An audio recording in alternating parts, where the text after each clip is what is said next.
So. All right, everybody. Questions for Andre? Andre, when you think about your legacy and everything you did in football to now have it going to the Hall of Fame, what does this mean to you? It's probably one of the best feelings I've had in a very, very long time. Just getting that knock at the door was it was very emotional, and it was just kind of a sense of closure to my career. Sometimes I always said I never ever thought of being a Hall of Famer, but to have that happen, it was a tremendous feeling. Andre, kind of a two-parter. I remember when Coach Kubiak came in, and after that first week of training camp, he said, "Man, this Andre Johnson guy, he works so hard." And he had compared you to some great ones, Hall of Famers, the work ethic. And the other part of that is talking to Kubiak last week, he said, I think once Andre, we talked about it, and he agreed to move around on the field positions, slot, wide receiver, whatever. That's when he began to flourish. I would just like your thoughts on that, and do you agree with that assessment? Yeah, definitely. I didn't really feel like my career took off until Kubiak became our head coach. The first year, he didn't really move me around a lot. And,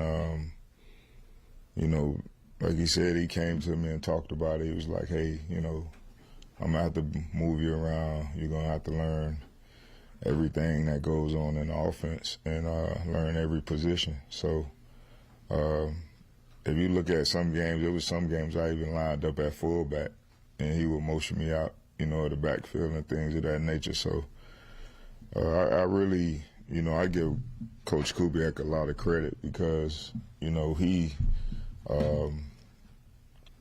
I guess it was just something he saw, in me as a player, and it helped elevate my game. It helped take my game to another level. So I give Coach Kubiak a lot of credit. Andre, who was some of your inspirations growing up that you were able, during your playing days, able to, think about and kept you pushing and got you to the point to where you are now? Jerry Rice was my favorite wide receiver to watch. I tell people hands down he's the best receiver that ever played the game. Probably even could be mentioned as one of the greatest players to ever play. But I watched a lot of different players growing up. It wasn't just wide receivers. Marshall Faulk, Emmitt Smith, Barry Sanders was always my favorite running back. Dan Marino to me is, I know he hadn't won all the Super Bowls, but to me he's my favorite quarterback to ever play the game. So there was a lot of people I watched just growing up, and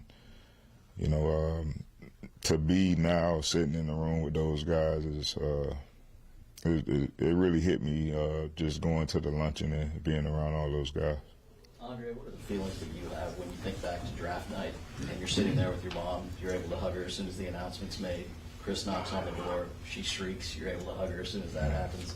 What are those things, those moments, and her mean to you? It's great. She's been right there from the start.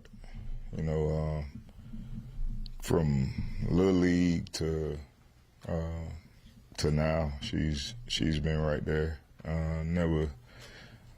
I don't even think she's missed a game. From Little League all the way up to I retired. So she's been right there the whole time. She's been there to experience everything, and I'm glad she got to experience that. I know it really meant a lot to her. I'm sorry. Your former teammates, this was an emotional announcement for them and a night for them. What was it like to share them, and what does their never wavering support kind of mean to you as you kind of share this with those guys? Man, it's been crazy. probably had about 500 text messages. I literally just finished the last little bit yesterday, but you know, I at least wanted to respond to everybody. But I mean, just being around the guys, you know, I haven't got to see a lot of my teammates. I've seen J. Joe. Since I've been back, I got to see D'Amico right after it was announced at the honors, and man, the emotion is crazy. Like, the dude's so excited, you know. Like, when D'Amico saw me, he just hugged me, and you know, he was like, "Man, this lasts forever. Like, you know, you did it." And it's a great feeling. Can you talk about, you said it's not something that you've ever really thought about, right? You just wanted to be great at what you do. What do you think made it so emotional, you know, for something that you had never really thought about growing up? What is it that took it to that? You don't, I've watched a lot of people get that knock at the door. And, you know, when you watch it, it's just like, sometimes you question, you like, I always think of the one knock I always think about is the Jimmy Johnson, when they surprised him on Fox. And, you know, and Jimmy Johnson is my favorite coach, and he couldn't talk. So I'm just like, damn, like, that has to be a great feeling, like, you know, to be surprised like that, and, you know, for him not to be able to even talk. And when I got it, I mean, Chris Carter, me and him, we go way back.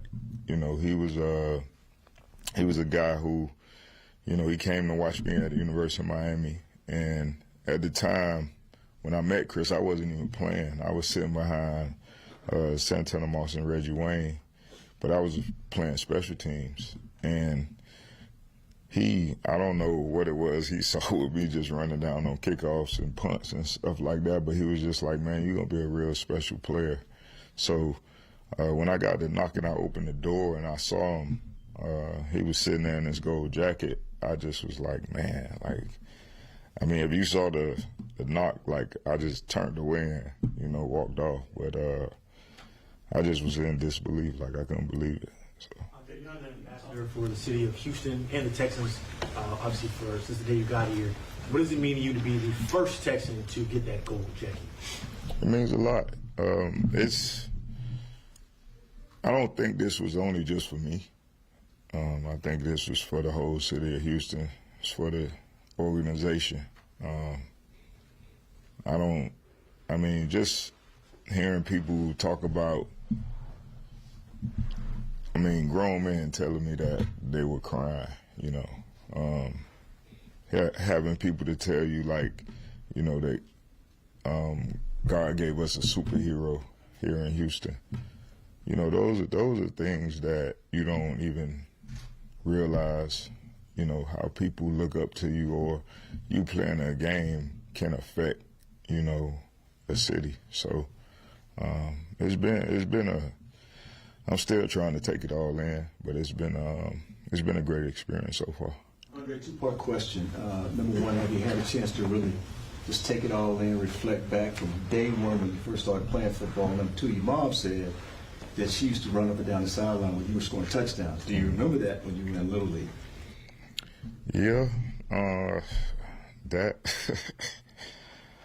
her running up and down the sidelines, that was an every weekend thing. You know, during football season. The play, one of my best friends, the play against Jacksonville, when I ran the screen in to win the game, he told me after the game, he was like, man, he was like, your mama ran all the way. He was like, she just ran through the seats, like she ran all the way to the end zone with you. So that's something that she's been doing since I was a little kid. And I always can, like, you know, hear her voice, you know, from the sideline, especially in Little League. But And it's just been, like I said, I'm just like, I tell people, they ask me like, how does it feel? I just feel like I'm on a cloud right now. Like I don't think anything can make me mad. Can you describe the emotions that go into sitting in that hotel room, waiting for that knock, and what that's like? To be honest, well, the knock was at my house, so it wasn't in a hotel room. Now it's about, they do it differently now. They come to the house, so it's the whole setup of it was crazy. My agent, Kennard, he gave me some bogus story about him putting me in his will to take care of his son, if something happened to him. So he gave me this whole story, and he was like, man, me and my wife gonna come over to the house on Thursday. So I was just like, cool, like I'll be at the house. And he was like, well, we need 2 witnesses there to see you sign these papers. So I was like, and we're sitting in the house. He was like, the lawyer's plane is running late. So I'm like, whatever, like I don't really care about all that. Like we can sign these papers and, get this over with. So I took my nephew outside. I'm just walking around the pool, and he tells my brother to come get me from outside, to come in the house. So I'm assuming that I'm coming in the house to sign some papers and they can go on about their business. And there's a knock at the door, and he was like, can you grab that? So I walk around. I'm in the kitchen, and I walk around and look at the front door, and I see a camera. But I can't see who's actually standing at the door. I could tell there's somebody standing there, and I can see him in a gold jacket, but I can't see his face. So right then and there, I was like, I know this is not about to happen. Like, so I open the door, and I mean, you guys saw it. I mean, that's, it was Chris, and I was just like, wow, like this is really happening. So, what was the part of mingling with the other Hall of Famers out of Vegas? They greeted you and talked with you. I mean, what was the highlight of that? To be honest, I didn't say much. I didn't really say much. I was standing with Marshall Faulk, Isaac Bruce, Darryl Green, Champ Bailey, and it's funny, man, like to hear. So they was talking about when Champ Bailey and Darryl Green, and I think Deion Sanders was there at the time. They were all in Washington, and they was playing against the greatest show on turf, and they were still arguing about it. But I'm sitting there just listening to it. Like, it's like to hear those stories, and it's still competitive. Like, but like they say, we're all on the same team now. But I got to meet Mean Joe Green, and even though those guys are so a little bit older, they're very welcoming. They really realize the things you accomplish throughout your career. So for me, I don't really have to, being around those guys, you really want to try to learn from them. Like, it's not really much you can say when you're around them, because those are the guys I watch growing up. So to be in that class with them is great. Have you thought about who might present you, and also, do you have a favorite play of all time? A favorite what? Favorite play, your favorite? I wouldn't say I have one favorite play.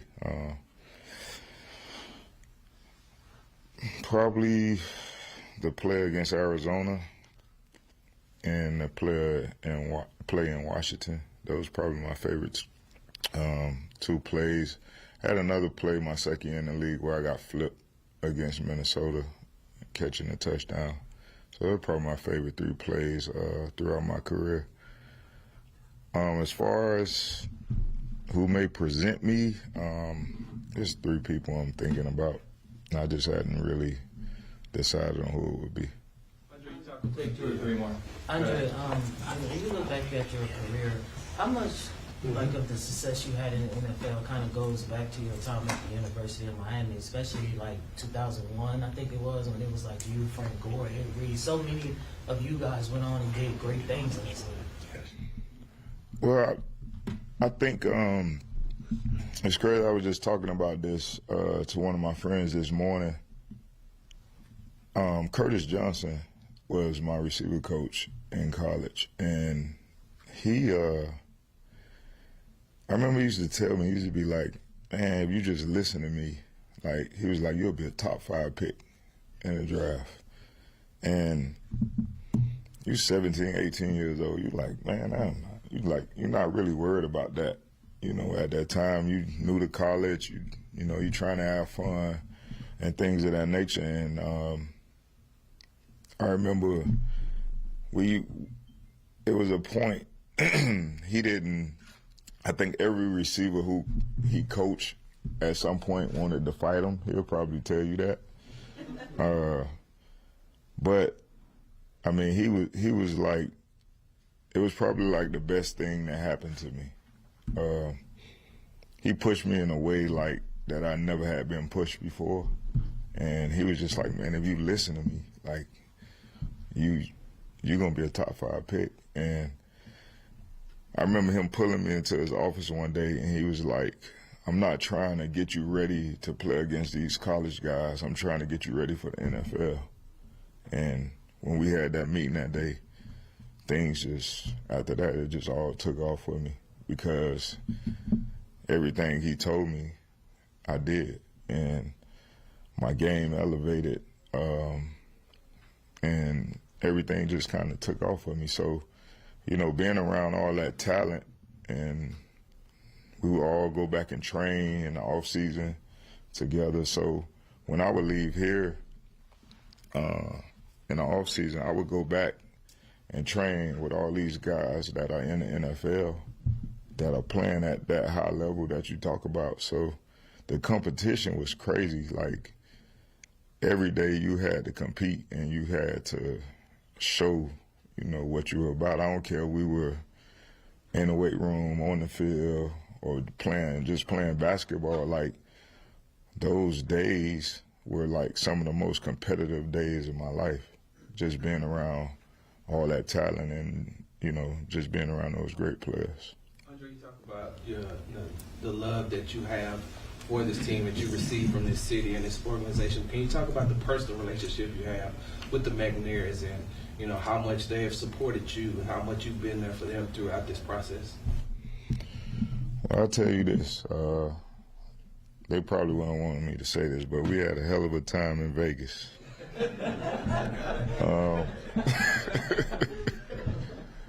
Nah, they've been great. It's been a great ride. It's been a great ride, man. I remember going to Miss McNair house and informing her that I made it. You know, just how happy she was, and, you know, even her, like, she was just like, we're not just partying for one day, we're gonna party all year, you know, like, she was so excited, she was so happy. But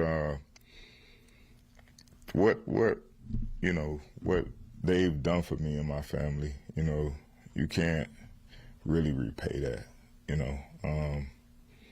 Them taking a chance on me, you know, a young 22-year-old guy, and me being able to do what I've done for the organization. I know that they appreciate it, and they let me know that they do. And, you know, just them telling me how happy they were, and we had some, you know, emotional moments too. So it was just a great feeling to have them there and experience all this with me. That being said, you've been a finalist the last 3 years, so either the last 2 years, had you gone in, this team would have been in an entirely different spot, so down. For you to go in when they're where they are, for D'Amico to be there, Will, CJ, they're focused on the team. Did that mean something more to you? Well, I think it was just perfect timing. The first two times that I was a finalist, to be honest, I know I wasn't getting there. I didn't, to be honest, I didn't really, I wouldn't say care, but I just didn't really think about it as much. The crazy thing is, the night before I got the knock, me, Cal, and Hannah and Travis were at the Rockets game, and I remember Cal asking me, he was like, "Do you think you got a good shot this year?" And it's so funny how everything just kind of happened. And I told him, I said, if it's a year for me to go in, it's this year. And he was like, "Really, you think so?" And at that time when I told him that, he already knew. That I found this out later, but he already knew that I was going in. But I don't know, it was just something about this time around. I don't know, I could just feel it. Like, I was like, if it's a time for me to go in, it's this year. So. What do you want to say? What do you want to say directly to the fans who've encouraged you since the beginning and who want to see you in person in Canton? Well, to be honest, I already told people in Canton that they better get ready, because Houston's going to show up and show out. So, but just the love I've received from this city and the fans, it's truly been great. It's been a fun time, and I know that they are super, super excited, for this to be happening. And I can't wait. I can't wait to see what happens in Canton, because I know, and I hear it. I could be in a grocery store or wherever, and all you hear is, if they let you in Canton, we're coming. So I know it'll be a lot of people there, and I know it'll be a great moment for everybody. Hey, Andre, I know that family's important to you. Can you talk about what your daughter thought about you getting in the Hall of Fame?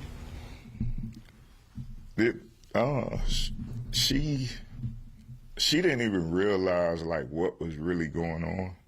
So she's talked about it. She couldn't she didn't know the whole thing about the knock and all that stuff. So before the previous 2 years, she would be like, "And I wanted you to get in,"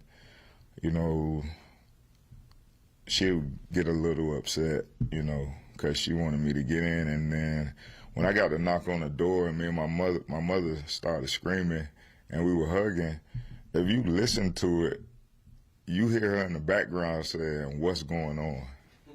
She was like, "What's going on? Like, why are all these cameras here?" Like, she had no clue. So then my mom told her, that I had made the Hall of Fame, and she was like, "Really?" Like, and that was a good moment for her and my mom. But for her to be there to experience that, I actually took her to Vegas also, so she got to experience everything, because a lot of kids don't get to experience that, So that's something that she'll always remember for the rest of her life.